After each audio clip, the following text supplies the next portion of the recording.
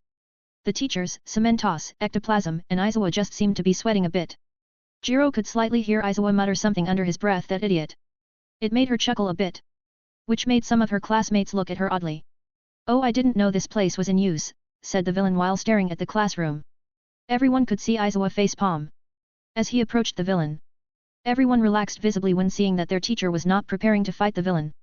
Underscore underscore underscore underscore underscore underscore underscore underscore underscore underscore POV barrel underscore underscore underscore underscore underscore underscore underscore underscore underscore underscore. You fucking idiot. What are you even doing here? Geez, never seen Izawa swear like that. Ectoplasm just scratched the back of his head. But I already have a cover, he probably thinks I just carelessly came here or something. I mean, I did, but still. Oakman, the whole farce is over already, they are going to announce it to the public soon anyway. He doesn't seem to get what the fuck I am talking about. But he can play along for now. The committee has already decided to inform the nation of my identity. We're both heroes, no need to get your panties in a twist. I said while waving my hand around. I could hear gasps from quite a few people around the room. I can even see some familiar faces around this place. Izawa still seemed mad at me. That doesn't explain why you are here, disrupting my class. At least he didn't act like an idiot and question my identity or something. I mean, the gym is big enough for me to spar with Toga in it. It ain't my fault they started paying attention to me for no reason. I said, acting as if I am somehow in the right in this situation. What do you mean? Of course, they are going to get distracted. Did you forget you were supposed to be a villain or something? Jesus, he just won't let up. The best option, in this case, is to feign ignorance. I just hit my palm with my fist and said, oh right. Izawa almost looked like he wanted to smash his head in a tree or something. But I just ignored him and started walking towards Cementos. Izawa didn't bother continuing the conversation. He just took out his phone, probably calling Nizu, who is probably going to tell him to chill out or something. Toga just followed me like a little duckling. She can be kinda cute sometimes. But it's kinda weird that she no longer questions any of the odd stuff that I do. Am I really that predictable? Hey, Concrete Man, got one of those platforms for me? Cementos looked at me with mild irritation. He doesn't really like me calling him that, that's why he also calls me sure thing, Ant-Man. Joke's on him, I actually kinda like it. Ectoplasm didn't speak much, just gave me a nod in greeting. Oi! Don't think I forgive you for not coming drinking with me. He instantly looked away and whistled a bit. I was about to grab Toga and fly to a random place so Cementos can elevate me a platform. But I was rudely interrupted by the students kinda bouncing up and looking at me. Finally one of them decided to speak up. Excuse me, sir, are you truly a hero? A guy with blue hair and glasses. He seems decently tall for an Asian. Huh, of course. What part of me doesn't look like a hero? I said with confidence. Toga just looked to the side for a second. Why do I get the distinct feeling that she's embarrassed of me? The glasses kid just fixed his glasses and nodded. Then started writing some shit down in a random notebook. I see, so a hero's appearance doesn't he kept muttering to himself like a muppet for a bit. Excuse me. A familiar figure finally decided to speak up. Well, they are all somewhat familiar since they were at the USJ too. Oh Pink-Eye, seems you've been doing fine. How's the hard brat that was with you? No reason to pretend that I don't know her. Although this is technically the first time I've actually spoken to her.